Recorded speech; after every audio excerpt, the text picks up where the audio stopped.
Facebook live में आप लोगों का स्वागत है।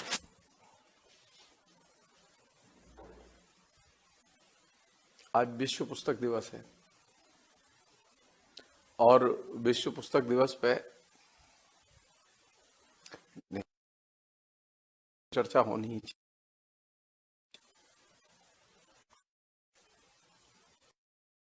चर्चा होनी चाहिए, ये बहुत, क्योंकि पुस्तक जीवन का सबसे उपेक्षित अभी पहलू है।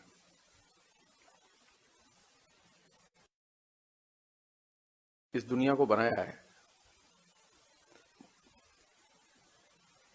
और पुस्तक अभी सबसे कम पढ़ी जा रही है, खासतौर पर हिंदी भाषी क्षेत्र में। सारी दुनिया के देशों में अगर रीडिंग हैबिट के बारे में सर्वे करें, देखें, तो पहली चीज जो मैं अपने दोस्तों को मैं इसके लिए शुक्रिया करना चाहता हूं कि वे लोग पुस्तक दिवस हमारे साथ सेलिब्रेट कर रहे हैं। हम जो पढ़े लिखे लोग हैं वो पुस्तक से ही बड़े हुए हैं। अगर पुस्तक न होती तो पता नहीं हमारा कैसा विकास होता। अपनी तो मैं कह सकता हूँ, एक चुटिया होती, माला होती, त्रिपुंड होता और मंदिर में बैठा हुआ होता और गप हाँक रहा होता, तमाम किस्म के अंधविश्वास की बातें कर रहा होता।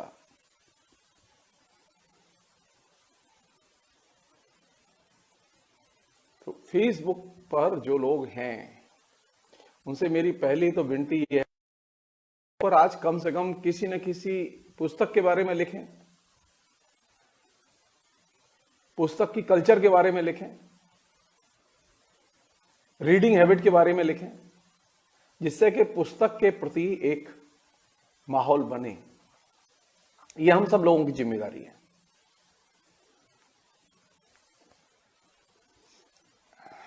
सामान्य तौर पर होता यह है कि हम जिस चीज का इस्तेमाल करते हैं, हम उसके चरित्र के बारे में, उसकी सामाजिक सांस्कृतिक भूमिका के बारे में अमूमन अनभिज्ञ होते हैं। यह देखा गया है। पुस्तक उनमें से एक है।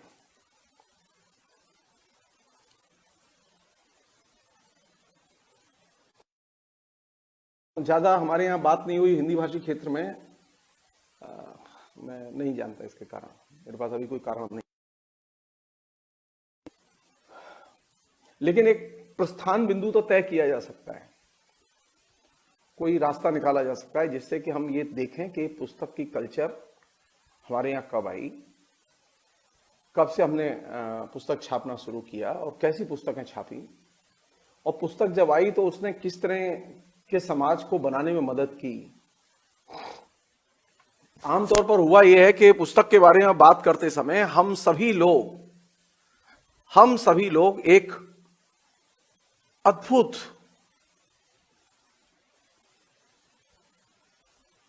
दुनिया में रहते हैं। मतलब अभिनव ने ये बात पूछी है, हम सनातन धर्म पर एक दिन बात करेंगे अच्छे से।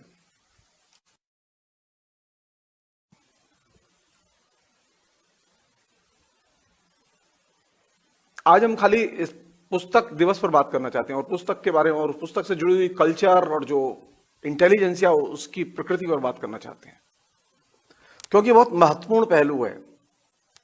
और हमारे जैसे लोग जो बेकार घर धोने के, पहुंचने के, खाना बनाने के, खाना खाने के, मेरे लिए आज एक और भी वजह है ये बात करने की। मेरी आज मैरिज एनिवर्सरी भी है और संयोग की बात है कि सुधा दिल्ली और मैं मथुरा। तो हम लोग बहुत ही ईमानदारी से लॉकडाउन का पालन कर रहे हैं। बिछो भी होता है, सो कोई दिक्कत नहीं है, वो भी चलता है।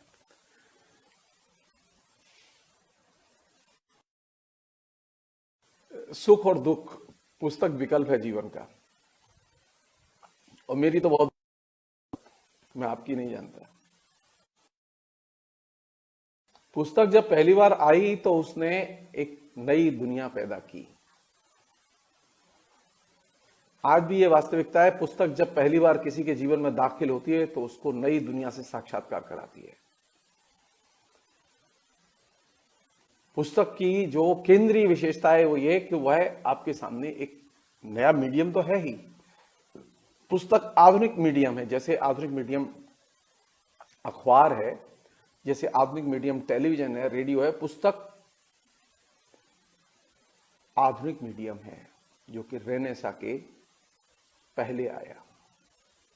पुस्तक पहले आई, छापे की मशीन पहले आई, उससे जो पहला मीडियम निकला, एक नया मीडियम निकला, वह थी पुस्तक। और चूंकि सारे के सारे देश में हजारों पोथियां पड़ी हुई थी, हजारों मैन्युस्क्रिप्ट पड़ी हुई थी जिनके बारे में हम लोग जानते ही नहीं थे, तो छापे की मशीन के आने के बाद में पहला काम यह हुआ कि एकदम बमबारी हुई और पुरानी पोथियां जम के छापे की मशीन के जरिए बाजार में आई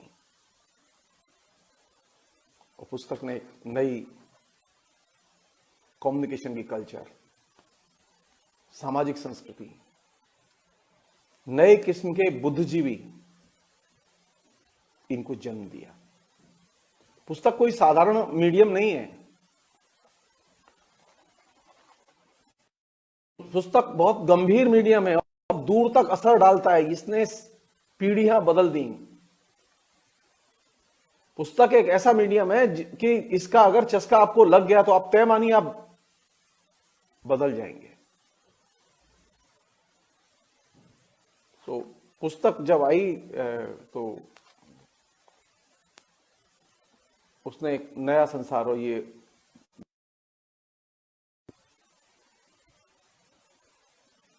अठारह सौ 4-5 के आसपास की घटना है कि पहली बार पुस्तकें छपनी शुरू हुई हैं हिंदी में। हिंदी की पहली 4-5 पुस्तकें आई, उसके बाद में धीरे धीरे और भी पुस्तकें आई और 1867 में पुस्तकों को लेकर कानून आया।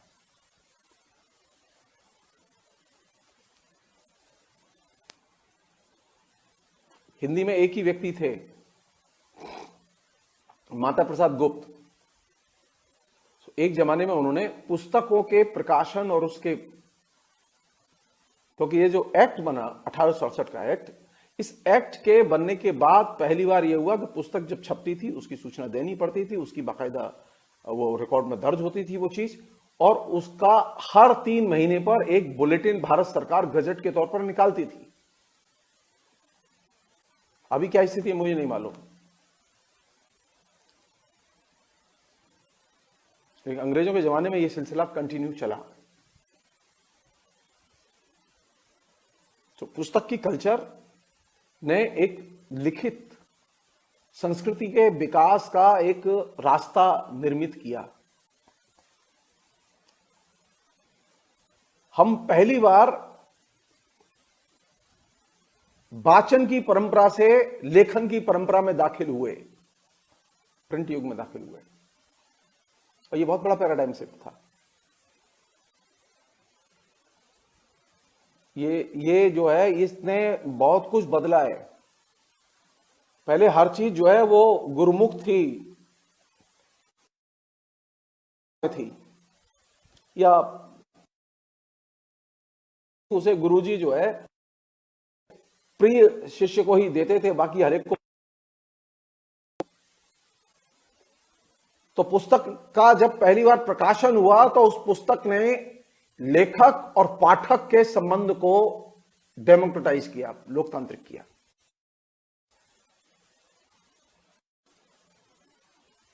जब पुस्तक का प्रकाशन हुआ तो उसने शिक्षा को लोकतांत्रिक बनाया, क्योंकि जब पुस्तक अब छपी तो कोई भी जाएगा बाजार, पैसा देगा, पुस्तक खरीद सकता था। पहले पुस्तक हरेक के लिए खरीदना संभव नहीं था, क्योंकि पांडुलिपि में होती थी और वो 1, 2, 3 पांडुलिपि से ज्यादा होती नहीं थी लेखक की। तो अब लेखक की इच्छा है वो किसे पढ़वाए किसे ना पढ़वाए।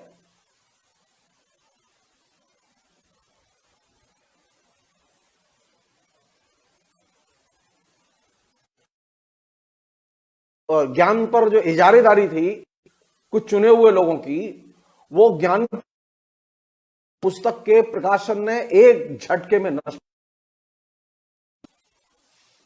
पुस्तक जब आई तो उसने ज्ञान के ऊपर थी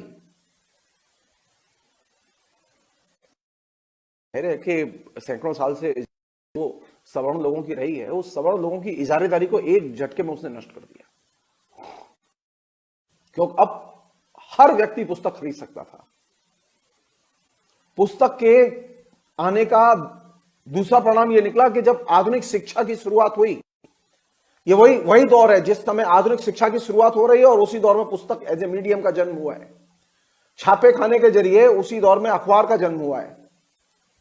ये वही दौर है जिसमें कि टेलीकम्युनिकेशन आया, यानी टेलीफोन से बात करने की प्रणाली का भी जन्म हुआ है। देखिए ये देखिए, छापे की मशीन के जरिए पुस्तक प्रकाशन की शुरुआत हुई निजी क्षेत्र में।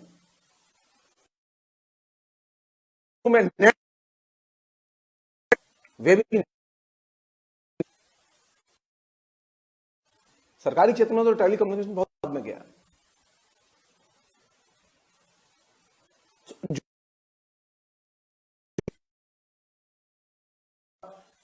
में ये चुनौती थी। पहले की शिक्षा कैसी थी? पहले की शिक्षा कहते हैं ना, पहले शिक्षा ऐसी थी जिसमें कि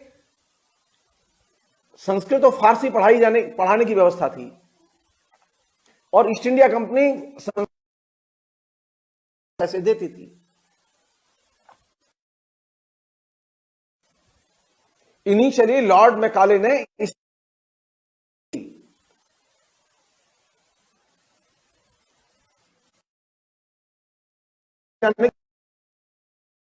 जाए, और इस पर बहुत तब जाके दूसरी जो शिक्षा थी जिसने क्लर्क पैदा किए, सो कॉल्ड, जो आधुनिक शिक्षा थी।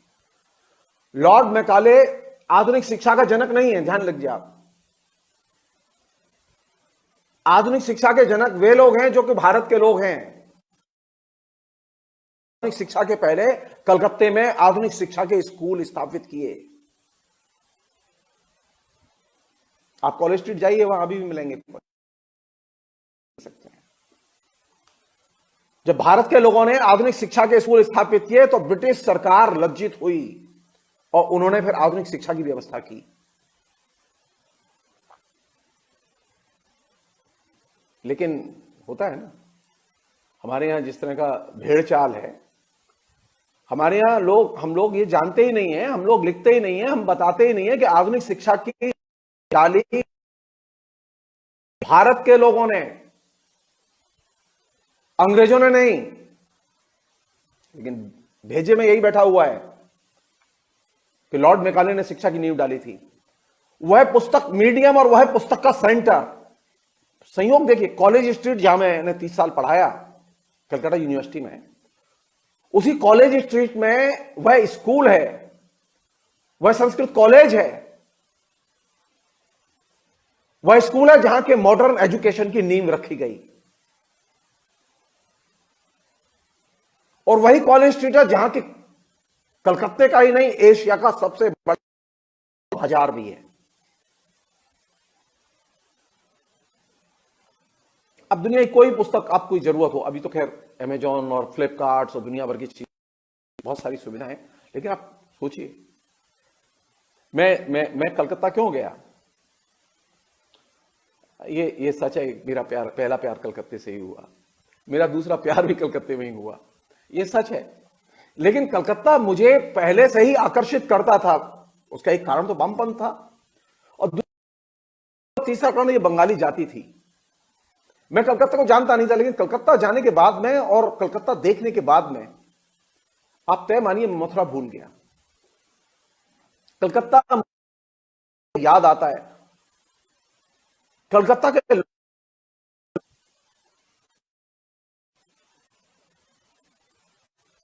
कलकत्ता की गली गली में किताबों की गंध मिलेगी आपको। पुस्तक संस्कृति का वह 25 साल में 20 साल में कलकत्ता इस बात का बहुत बड़ा केंद्र रहा है। वहां कल्चर रही है, और वहां ऐसी कल्चर रही है जिसने कि वहां के मध्य वर्ग को इनरिच किया है, समृद्ध किया है। तो पुस्तक की कल्चर जब आई तो पुस्तक की कल्चर ने खाली पढ़ने की आदत ही नहीं डाली, उसने एक नए मध्य वर्ग को जन्म दिया, नई आधुनिक शिक्षा को जन्म दिया जहां कोई भेदभाव नहीं होता था। सबके लिए शिक्षा का जो नारा था, यह सबके लिए शिक्षा की शुरुआत तभी हुई जबकि पुस्तक शासन शुरू हुआ, डेमोक्रेटाइजेशन की शुरुआत हुई और शिक्षा के भी लोकतांत्रिकरण की नींव रखी गई।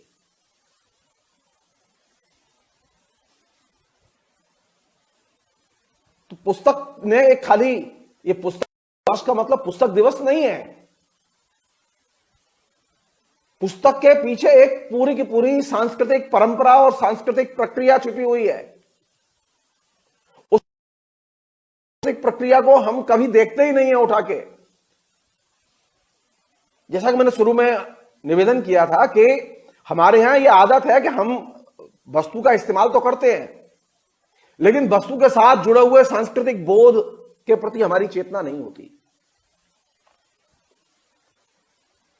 कायदे से होना ही चाहिए जिस वस्तु का सांस्कृतिक सेंस अर्जित करें, और यह सांस्कृतिक बोध ही आपको सचेत मनुष्य बनाता है।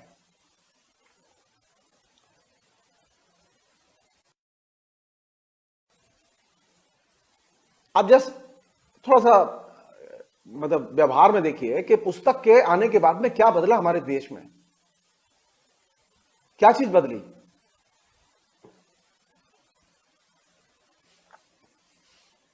आप सिर्फ पुस्तक पढ़ा दीजिए लोगों को और पुस्तक पहुंचा दीजिए लोगों के घर, पुस्तक को आदत बना दीजिए, आप तय मानिए बड़े बड़े शासक धराशायी हो जाएंगे।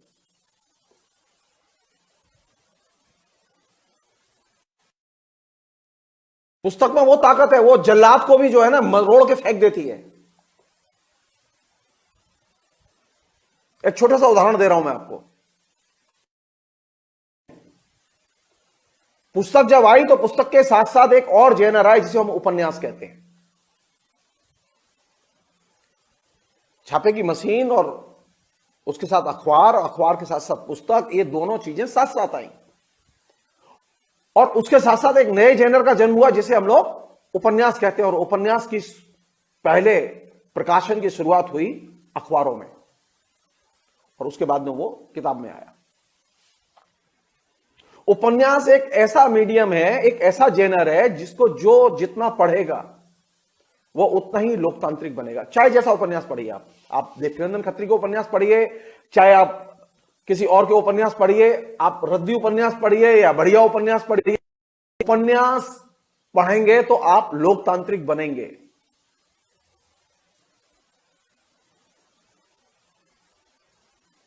बंगाल ने बाकायदा उपन्यास की कल्चर को सचेत रूप से विकसित किया। बड़े पैमाने पर सबसे बड़े उपन्यासकार और लेखक यहीं पैदा हुए।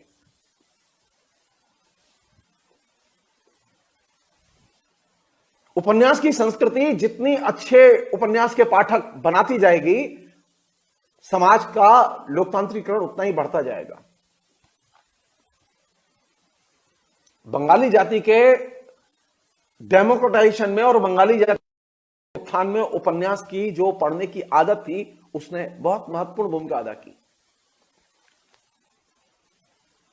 उपन्यास तो हमारे यहां भी लिखे गए हैं, खूब लिखे जा रहे हैं, हिंदी में खूब छप रहे हैं, लेकिन हिंदी में रीडिंग हैबिट नहीं है। के वर्षों में बंगला में भी डिक्लाइन है, ऐसा नहीं डिक्लाइन, लेकिन फिर भी बंगला में अभी भी आदत है लोगों की उपन्यास पढ़ने की, खासतौर पर औरतों की उपन्यास पढ़ने की आदत है। एक जेनर के तौर पर सबसे अधिक किसी अगर समुदाय ने उसे बचाया है और जीवित रखा है तो वो औरतें हैं। तो हिंदी भाषी क्षेत्र में तो उपन्यास पढ़ा ही नहीं जाता, औरतें तो खासतौर पर उपन्यास नहीं पढ़ती। आप अपने आसपास जो औरतें हैं उनसे पूछ लीजिएगा। तो हिंदी भाषी क्षेत्र का डेमोक्रेटाइजेशन कैसे हो? तो हिंदी भाषी क्षेत्र में तो बिल्कुल ऐसे ही राक्षस पैदा होंगे जैसे अभी देख रहे हैं आप। वो हर पार्टी में राक्षस हैं। लोकतांत्रिक मनुष्य, लोकतांत्रिक राजनीति, लोकतांत्रिक समाज के निर्माण में उपन्यास की रीडिंग हैबिट केंद्रीय भूमिका अदा करती रही है। और यह पैरेलल, यानी उपन्यास की संस्कृति पुस्तक की संस्कृति के साथ साथ विकसित हुई।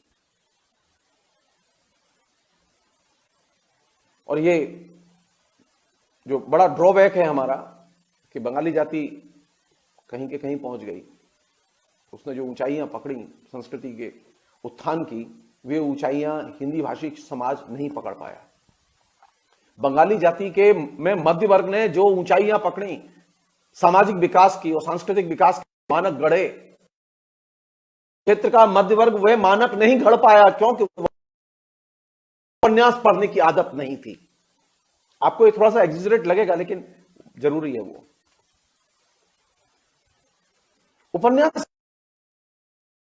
पुस्तक साधारण मीडियम नहीं है।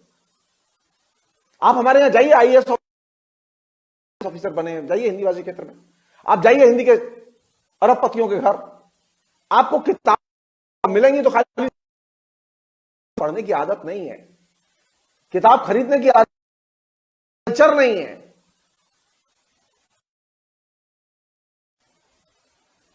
आप बंगला में किसी भी डॉक्टर के घर जाइए, आप किसी वैज्ञानिक के घर जाइए, आपको किताबें ही किताबें मिलेंगी। और हिंदी भाषी क्षेत्र में आप जाइए, डॉक्टर कुत्ते बिल्ली की तरह, मक्खी मच्छर की तरह डॉक्टर फैले हुए हैं, और उनके घर में आपको 100 किताब नहीं मिलेंगी। यहां पेशेवर लोग तो हैं लेकिन संस्कृति विहीन। बंगाल में पेशेवर लोग हैं लेकिन संस्कृति से लैस। डॉक्टर है, साइकोलॉजी का डॉक्टर है, हड्डी का डॉक्टर है, सिरदर्द का डॉक्टर है, लेकिन आपको पता चला कि उसे संगीत का शौक है।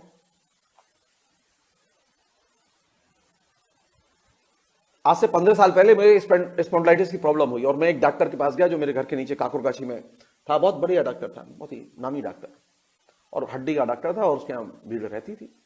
तो मैं गया उसे दिखाने के लिए। तो जब उससे परिचय हुआ तो उसने देखा कि ये तो आदमी प्रोफेसर है, तो आप ये दवा ववा तो दे दूंगा मैं आपको, वो देख लूंगा, अब थोड़ा सा मेरी सुन लीजिए। आप सोच सकते हैं वो हड्डी का डॉक्टर 24 घंटे हड्डी के काम में व्यस्त रहता है वो डॉक्टर। उसने सलील चौधरी पर बहुत शानदार किताब लिखी, जो म्यूजिशियन संगीतकार हैं।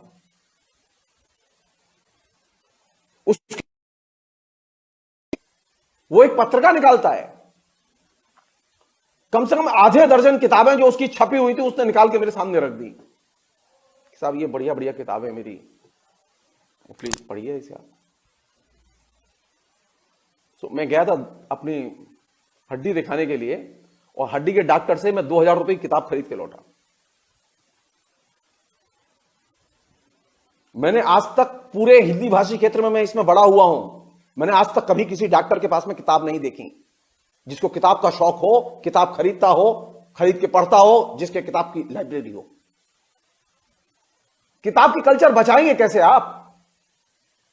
आपके यहां जो मध्य, वो संस्कृति विहीन मध्य वर्ग है, वो सिर्फ पैसा कमाना जानता है। उसने अपने को पैसा कमाने की खाली मशीन बनाया है।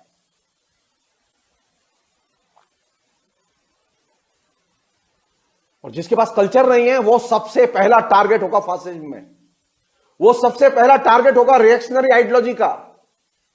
उसके अंदर सबसे ज्यादा घृणा होगी उदारवादी मूल्यों के प्रति, क्योंकि किताब आपको सिर्फ मनुष्य ही नहीं बनाती, आपको उदार मनुष्य बनाती है।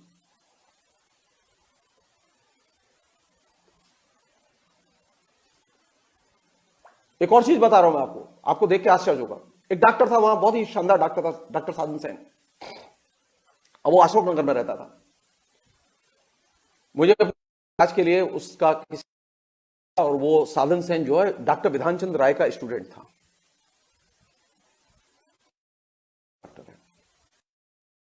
बहुत खुश हुआ कि जाऊंगा मैं उसके पास। अब मैं गया डॉक्टर के पास में, तो देखा कम से कम 300-350 लोगों की भीड़ उसके यहां। मेरे देख के क्या फीस लेता था, अपने जीवन में 5 रुपए से ज्यादा फीस बढ़ाई नहीं। जब बात बहुत हल्ला किया, उससे ज्यादा वो फीस लेता ही नहीं था, सबसे ज्यादा मरीज आते थे। जब मैं पहली बार उससे मिला, फीस देने का तो प्रश्न ही नहीं था, वो 5 रुपए लेता तो मुझसे 5 रुपए भी नहीं लेने को तैयार वो। तो बोला कि देखिए मैं देता हूँ, पढ़े लिखे, अब आप आए हैं तो फिर खाना वाना खा के जाइएगा। मैंने कहा कि तो बोले नहीं पहले अंदर चलिए आप। तो अंदर ले गया, उसका पूरा फ्लो, किताबें ही किताबें।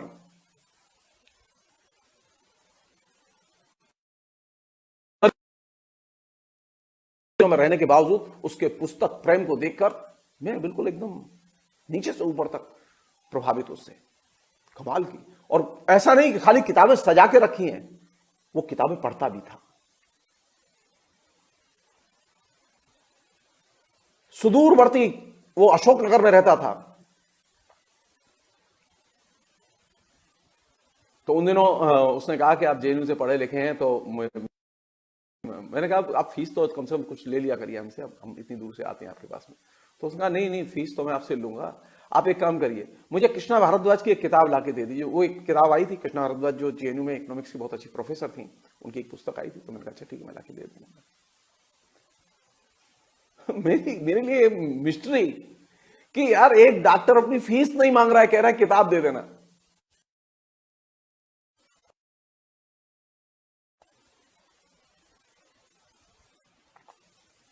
कल्चर कैसे बसती है जब ये जो शिक्षित वर्ग पैदा हुआ है ये उस कल्चर को बचाए, उसका वाहक बने। पैसा कमाने से कल्चर नहीं आती। लोग सोचते है आती है, अच्छे फर्नीचर होने से, अच्छे होने से कल्चर आती है, तो वे गलत फहमी के शिकार हैं।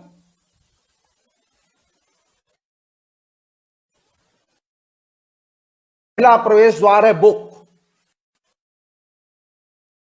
अगर आपको पुस्तक तो आप तय मानिए आप संस्कृति को बचा जाएंगे। मैं नामवर सिंह को देख के बहुत ईर्ष्या करता था छात्र जीवन में, और इस ईर्ष्या मेरी सारे जीवन भर रही, क्योंकि नामवर सिंह के अंदर एक अद्भुत शौक था किताबों का। वो जहां भी जाते थे देने के लिए,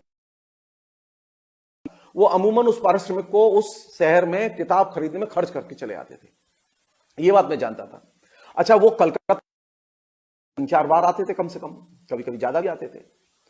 तो मैं जब पहली बार कलकत्ता गया तो मेरी ये बहुत दिली इच्छा थी कि मैं उस दुकानदार के पास जाऊं जिस दुकानदार के पास वो किताब लेने जाते हैं। मैंने कलकत्ता यूनिवर्सिटी में ज्वाइन करने के कुछ ही दिन बाद मैंने उस पब्लिशर को खोजा, फॉरेन पब्लिशर जो चौरंगी पे दुकान है, छोटी सी दुकान है फेमस होटल के नीचे। मैंने उसे आगे परिचय दिया और मैंने उससे पूछा कि भाई ये जो एक व्यक्ति कोई आते हैं प्रोफेसर दिल्ली से, तो उसने कहा हाँ धोती कुर्ता में एक व्यक्ति आते हैं बहुत अच्छे हैं, वो आते हैं सब किताब ले जाते हैं और फिर किताब के ऑर्डर भी दे जाते हैं, तो फिर और फिर वो किताब ले जाते हैं। मैंने अपने छात्र जीवन में नामवर जी से यह बात सुनी थी कि वो किताब खरीदते हैं अपने तरीके से, और उसका तरीका यही है कि वो आते जाते रहते थे जहां पे भी, वहां पे किताब खरीदते थे और किताब पढ़ते थे। कल्चर कैसे बचेगी? मैं इतने दिन कलकत्ते रहा, मैं आप जान लीजिए मैंने नामवर सिंह के अलावा दूसरा लेखक नहीं देखा, मेरी नॉलेज में नहीं है, जो कलकत्ते जाए भाषण देने जाए और भाषण के जो पैसे मिले उसे किताब पर खर्च करके किताब लेके आए। संस्कृति कैसी? संस्कृति भाषण से नहीं बचेगी, भाषण भी जरूरी है लेकिन संस्कृति को बचाने के लिए पुस्तक बेहद जरूरी है। एक अन्य पहलू जिसे मैं आपसे शेयर करना चाहता हूं,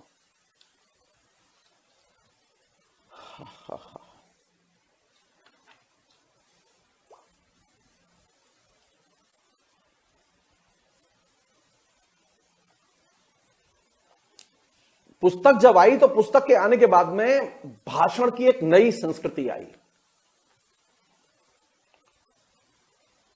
पुस्तक के पहले जो कल्चर थी वाचिक परंपरा की, वो अलग किस्म की थी, और पुस्तक के बाद जो कल्चर आई है वो एक अलग किस्म की कल्चर है।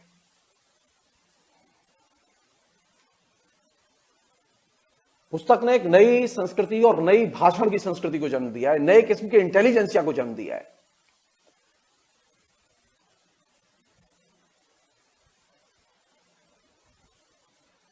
कारण क्या है कि भाषण हमारी जो है ना वो वाचिक संस्कृति का तो हिस्सा था, लेकिन पुस्तक के आने के बाद में जिसे हम लोग सांस्कृतिक पूंजी कहते हैं, कल्चरल कैपिटल कहते हैं, वो सांस्कृतिक पूंजी का जन्म होता है। और सांस्कृतिक पूंजी के विकास में मध्य वर्ग के लोग बहुत बड़ी भूमिका अदा करते हैं।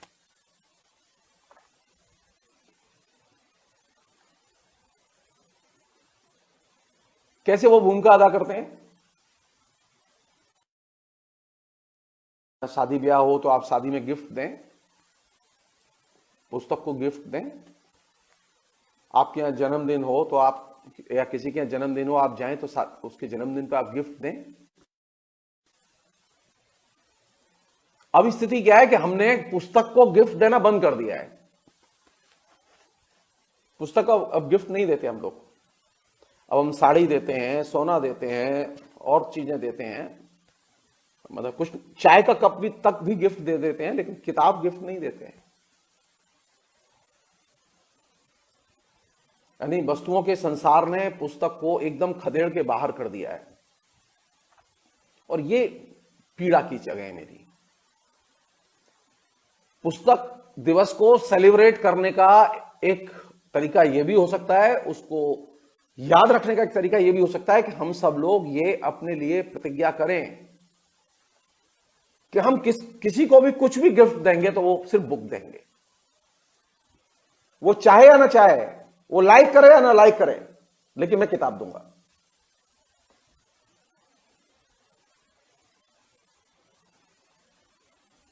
संस्कृति बिना जिद के विकसित नहीं होती, जान लीजिए। संस्कृति के लिए जिद जरूरी है।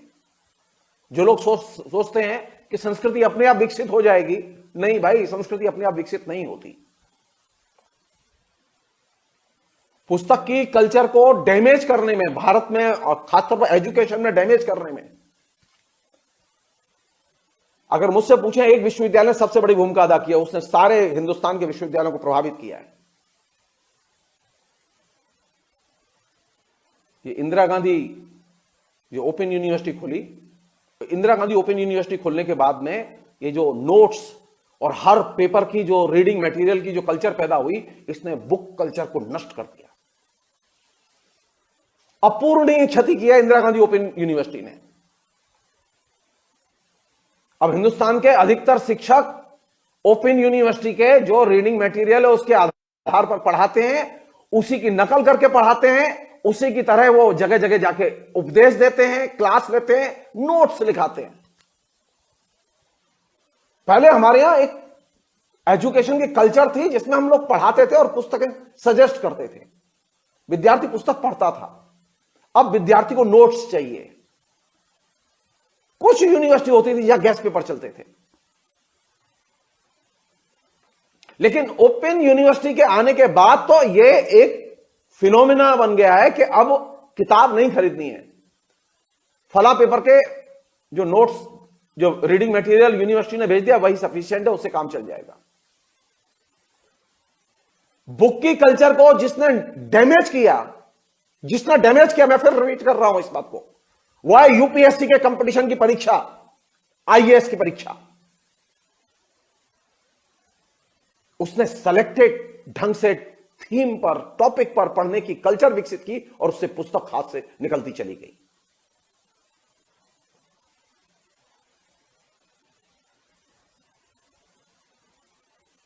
तो हमारे यहां जो आईएएस पैदा हुआ, वो आईएएस किस कॉस्ट पर पैदा हुआ? वो पुस्तक की कॉस्ट पर पैदा हुआ।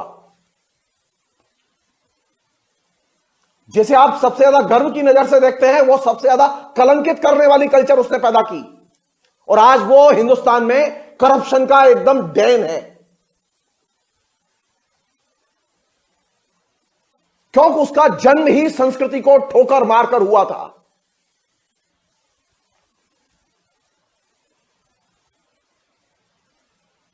तो पुस्तक की कल्चर को जिसने डैमेज किया वो दो लोग हैं, दो वर्ग हैं।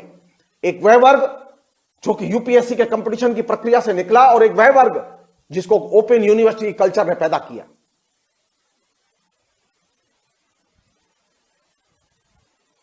मेरा आईएएस ऑफिसरों से कोई पर्सनल पंगा नहीं है और मेरा ओपन यूनिवर्सिटी वालों से भी कोई पंगा नहीं है। मेरे ओपन यूनिवर्सिटी में भी दोस्त पढ़ाते हैं, मेरे दोस्त जो है वो आईएएस ऑफिसर भी हैं दर्जनों। लेकिन ये एक फिनोमिना है, मुझे ये जानना ही होगा आखिर पुस्तक कहां चली गई, कौन सी ऐसी घटना घटी जिसने पुस्तक को हमारे समाज से बहिष्कृत कर दिया, कौन सी ऐसी चीज पैदा हुई हमारे घर के अंदर कि जो शिक्षित है वो नौकरी लेता ही पहला काम करता है कि पुस्तक को खदेड़ के घर से बाहर कर देता है। जानते मैं जब कलकत्ता से दिल्ली आया हूं, शिफ्ट किया ना, मेरे पास एक ट्रक भर के किताबें थी। और यह तब था जबकि मैं कम से कम नहीं तो आधे ट्रक पत्रिकाएं में ऐसे ही रद्दी के भाव बेच के आया मजबूरी में, नो अदर चॉइस। मुझे लोगों ने कहा क्या करोगे, 65,000 रुपया लिए ट्रक वाले ने। मैं अगर आईएएस ऑफिसर होता तो मैं पहला काम ये करता, वो पुस्तकें वहीं किसी को दे देता, बेच देता, कुछ कर देता। नहीं, वो मेरी लाइफ लाइन है, मैं पुस्तकों को निकाल नहीं सकता। मेरे पास अभी भी ऐसी पुस्तकें भरी रखी हुई हैं जिनको दीमक खा गई है, लेकिन मेरी फेंकने की इच्छा नहीं करती कि जब तक बचा सकूं रखूं। पुस्तक में प्राण होते हैं हम लोगों के, पुस्तक में हमारी कल्चर होती है, मैं उसे कैसे छोड़ दूं। मैं जिस तरह से किसी को प्यार करता हूं मैं उसे नहीं छोड़ सकता, मैं उसी तरह पुस्तक को भी प्यार करता हूं, उसे नहीं छोड़ सकता। मेरी और सुधा के बीच में जानते हैं किस बात पर सबसे ज्यादा झगड़ा होता है? सिर्फ पुस्तक को लेके।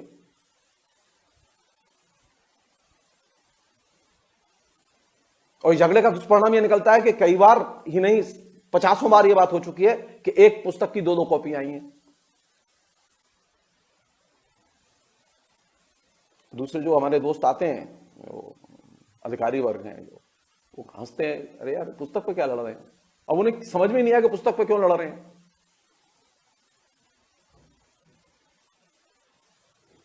पुस्तक हमारे जिंदगी की, संस्कृति की लाइफ लाइन है, इसे समझे हम लोग। पुस्तक एक खाली पुस्तक नहीं है,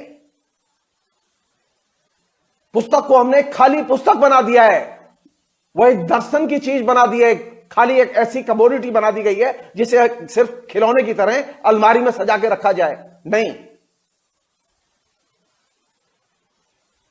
मुझे पुस्तक की गंध चाहिए, मैं फील करना चाहता हूं पुस्तक में कैसी गंध निकलती है।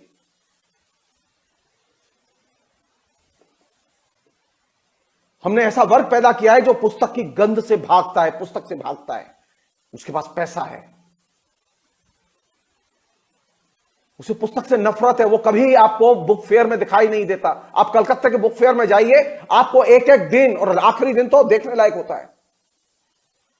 कलकत्ते में जो बुक फेयर होता है वो सिर्फ देखने के लिए है। आप जाइए, आप जितने लोग हैं टिकट कटा के जाइए और सिर्फ बुक फेयर देख के आइए, आपको पता चलेगा कल्चर कैसी होती है पुस्तक की। और आप दिल्ली भी जाइए,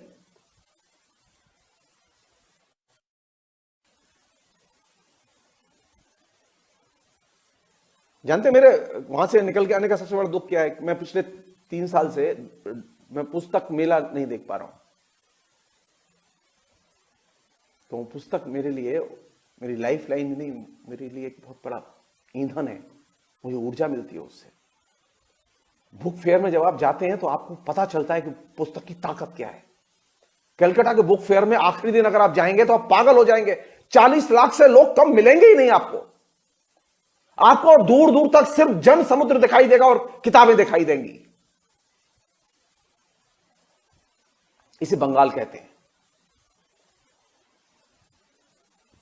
वहां बुक कल्चर पैदा हुई तो वहां लोगों के घर घर में पुस्तक है और पुस्तक की कल्चर है।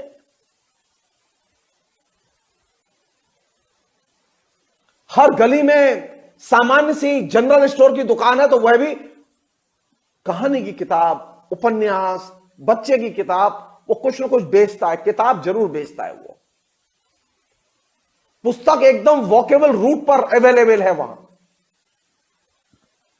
और हिंदी भाषी क्षेत्र में, मथुरा में रहता हूं मैं, जानते हैं मथुरा का टर्नओवर कितना है? मथुरा में सबसे ज्यादा उद्योग है चांदी का, हिंदुस्तान का टॉप उद्योग है चांदी का, जो चांदी के नकली गहने बनते हैं। हिंदुस्तान का नल टोटी का जो बाथरूम की जो फिटिंग है उसका सबसे बड़ा इंडस्ट्री है। हिंदुस्तान के हर बड़े ब्रांड के लिए यहां से माल तैयार होकर जाता है। धर्म के नाम पर मथुरा में कम से कम नहीं तो 5,000 करोड़ रुपया सालाना आता है। मथुरा में एक दुकान नहीं है किताब की जहां आपको साहित्यिक किताब मिल जाए कोई भी, सिर्फ रिलीजियस टेक्स्ट की कुछ दुकानें हैं।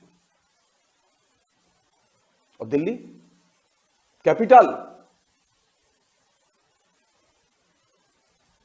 अगर आपको पुस्तक लेनी है और ग्रेटर कैलाश में रहते हैं तो आपको पुस्तक लेने के लिए दरियागंज जाना पड़ेगा, आपको ग्रेटर कैलाश में कोई किताब की दुकान नहीं मिलेगी। शर्मनाक है ये शर्मनाक है कि 70 साल के लोकतंत्र के विकास के बावजूद हम वॉकेबल रूट पर, जैसे जूते की दुकान है, पसारी की दुकान है, हम किताब की दुकान नहीं खोल पाए। किताब अगर वॉकेबल रूट पर मिल जाएगी तो आप तय मानिए पुस्तक की संस्कृति बच जाएगी। बंगाल में पुस्तक की संस्कृति इसलिए बची क्योंकि पुस्तक की दुकान सामान्य दूरी पर अवेलेबल थी, आज भी है।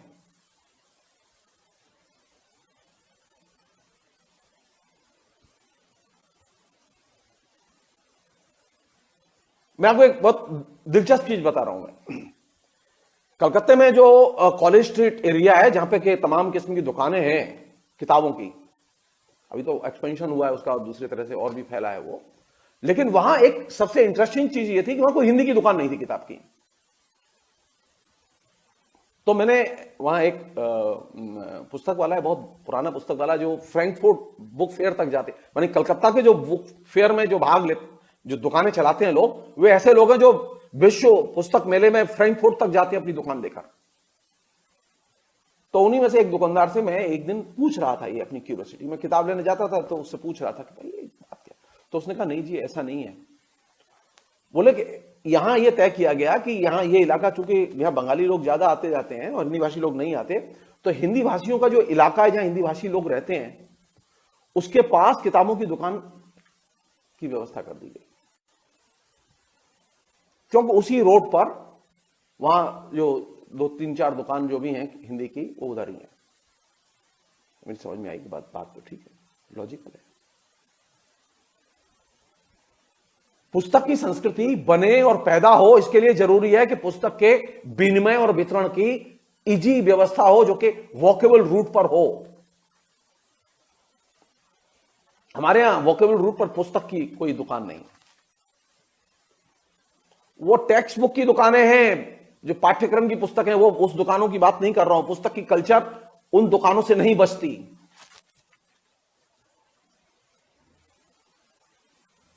पाठ्यक्रम की किताबें पुस्तक की संस्कृति का बहुत छोटा सा हिस्सा हैं। पाठ्यक्रम की किताबें मनुष्य नहीं बनाती, वो खाली डिग्री दिलाती हैं। पुस्तक की संस्कृति के बचाने के लिए जहां वॉकेबल रूट पर दुकानें हो, वहीं साथ साथ लाइब्रेरी नेटवर्क हो।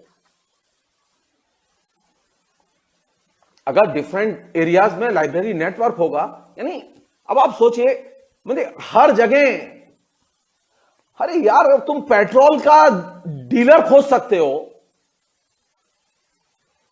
तुम ऑटोमोबाइल के लिए, कार की दुकान के लिए जगह खोज सकते हो, लेकिन एक लाइब्रेरी के लिए जगह नहीं खोज सकते। ये कैसी सरकारें आई हैं हिंदुस्तान में?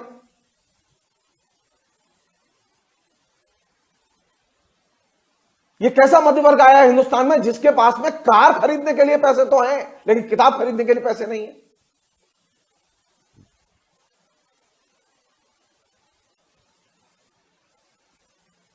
अरे आप 10% ही किए होते। अगर किसी शहर में कार की 10 दुकानें खुल रही हैं और किताब की एक दुकान भी आपने खुलवा दी होती तो बहुत उपकार होता।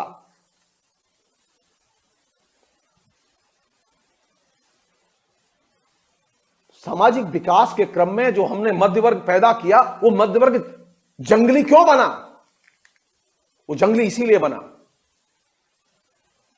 क्योंकि उसने तमाम अपने जीवन के जीने की वस्तुएं तो इकट्ठा कर ली, उनका बाजार इकट्ठा कर लिया, लेकिन उसने संस्कृति के उपकरण इकट्ठे नहीं किए।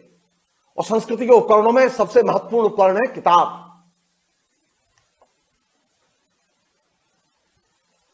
आपको ना किताब की दुकान मिलेगी, ना आपको किताब की लाइब्रेरी मिलेगी, ना आपको रीडिंग हैबिट मिलेगी, लेकिन हम इंटेलेक्चुअल हैं।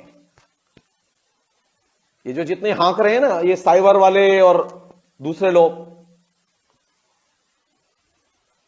बीजेपी वाले और भी लोग, पूछो इनसे कि अपनी पसंदीदा 5 किताबों के बारे में कुछ लिखें आज। नहीं। संस्कृति की लड़ाई अंदर है, बाहर नहीं है, अंदर है। सीखो बंगाली समाज से। बंगाली समाज में भी अभी डिक्लाइन चल रहा है, लेकिन एक कल्चर मुझे अच्छी लगी जिसे मैं शेयर करना चाहता हूं। वो कल्चर ये कि हर बच्चे के लिए बुक फेयर के लिए एक फंड हर परिवार में दिया जाता है कि तुम बुक फेयर जाना, ये 500 रुपए लो तुम्हारे लिए। ये जो मतलब सिस्टम बनाना, पुस्तक के लिए बच्चे को पैसे मिल रहे हैं और ये कहा जा रहा है कि तुम कहां बुक फेयर जाओगे। माता पिता बुक फेयर लेके जाते हैं बच्चे को, आप जाइए वहां देखिए। हिंदी भाषी क्षेत्र में तो माता पिता कभी बच्चे को पुस्तक मेला लेके ही नहीं जाते। हां, वो राम जी के मंदिर जरूर लेके जाएंगे।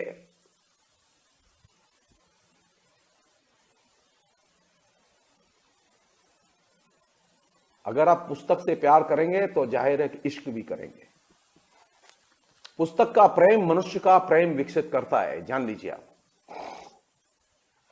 यही वजह है कि बंगाली लड़के लड़कियां और शानदार होते हैं, खूब इश्क करते हैं। और सरस्वती पूजा के दिन हमारे यहां तो पूजा करता हुआ मिलेगा, वो इश्क करता मिलेगा। सरस्वती पूजा का मतलब यह है बंगाली लड़के लड़कियों के लिए कि आज उनके प्रेम का दिन है और वो कहीं बैठ के अपनी प्रेमी प्रेमिका के साथ में बातें करेंगे, अच्छे से खाना खाएंगे, एंजॉय करेंगे। और हमारे यहां सरस्वती पूजा का मतलब है कि देवी की पूजा करेंगे, उसके बाद में घर आएंगे। पुस्तक प्रेम अगर पैदा होगा तो सामाजिक प्रेम भी पैदा होगा। मुझे मेरे स्टूडेंट बहुत प्यार करते हैं, लड़कियां लड़के सब बहुत प्यार करते हैं, ये सच है। कभी कभी सीधे कहते हैं आई लव यू। मैं एक किस्सा बता रहा हूं कैसे आई लव यू होता है। एक लड़की आई दक्षिण अफ्रीका से पीएचडी करने के लिए, काली पर। संयोग की बात थी कि उसे किसी ने दक्षिण अफ्रीका में मेरा नाम सजेस्ट किया कि तुम काली पर काम करना चाहती हो तो कलकत्ता जाओ, तुम जगदीश्वर जी बहुत अच्छी हेल्प करेंगे तुम्हारी। तो वो जब आई मेरे पास, सिनॉप्सिस वगैरह डिस्कस की और चीज, स्टाफ रूम में बैठे हुए थे हम लोग, और भी शिक्षक बैठे हुए थे। ये 1992-93 की घटना है। तो जब बात हो गई तो मैंने कहा कि अब आप बोली मैं अब जाऊंगी तो आपको धन्यवाद देना चाहती हूँ। तो मैंने कहा दो। तो बीच में टेबल थी और आमने सामने हम लोग बैठे हुए थे, और हमारे यहाँ जो है वो कॉमन स्टाफ रूम है जिसमें हम सब लोग बैठते हैं। तो उसने कहा सर थोड़ा सा इधर आइए। मैं निकल के गया उधर, तो उसने बड़े प्यार से गले लगाया और मेरे होठों पे किस किया। Thank you so much. अब मेरे जो साथ में जो शिक्षक बैठे हुए थे उनकी सब आते पीते पजर गए कि यार कमाल है, ये तो सरेआम किस करके जा रही है, देखने में बहुत स्मार्ट, बहुत सुंदर लड़की। अच्छा, मैं उसकी भावनाएं समझ रहा था कि वो मुझे हृदय से प्यार करती है और वो इतनी दूर से आई है और उसने जो कहा है मैं उसको मान रहा था। मैं अपने तरीके से उसे कह भी रहा था कि मैं मान रहा हूं, लेकिन वो मानी नहीं, व्यक्त किए बिना मानी नहीं। इसे कहते हैं प्यार, पुस्तक, ज्ञान। मैं उन प्रिविलेज शिक्षकों में से हूं जिसके घर लड़कियां लड़के जाने के लिए तरसते थे, कंपटीशन करते थे, जबरदस्ती जाते थे, सिर्फ ये देखने के लिए कि सर कैसे रहते हैं, कैसे पढ़ते हैं। क्या क्या किताबें हैं सर के यहां। कभी बता के आते थे, कभी बिना बताए आते थे। सो कहने का मतलब यह है कि पुस्तक, मुझे तो किसने चीज ने बनाया, मुझे नहीं, मैं जो कुछ बनाऊं पुस्तकों के बलबूते पर बनाऊं। पुस्तक ही मेरी ताकत है। पुस्तक से ही मैंने संस्कृति, सभ्यता, ज्ञान सब कुछ अर्जित किया है। पुस्तक को मैं सिर्फ सरस्वती नहीं मानता, मैं पूजा के लिए चीज नहीं है मेरे लिए वो। पुस्तक मेरे लिए जिंदगी है। दिक्कत यह हुई है कि हमने पुस्तक को पूजा की चीज बना दिया है खाली। इससे निकलो, इससे निकलो। पुस्तक लाइफ लाइन है, और जब पुस्तक को लाइफ लाइन बनाओगे तो जानते हो सामने जो भी होगा वो तुम्हें प्यार करेगा।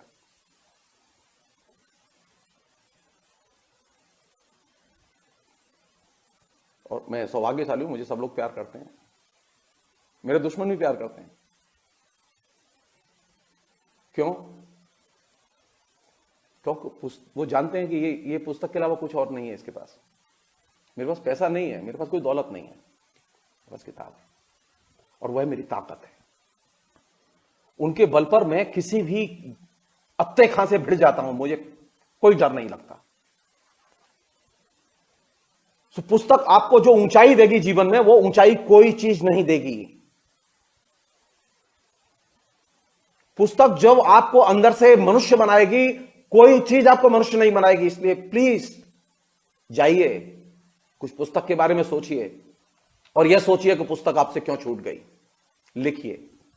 बहुत बहुत शुक्रिया, थैंक यू।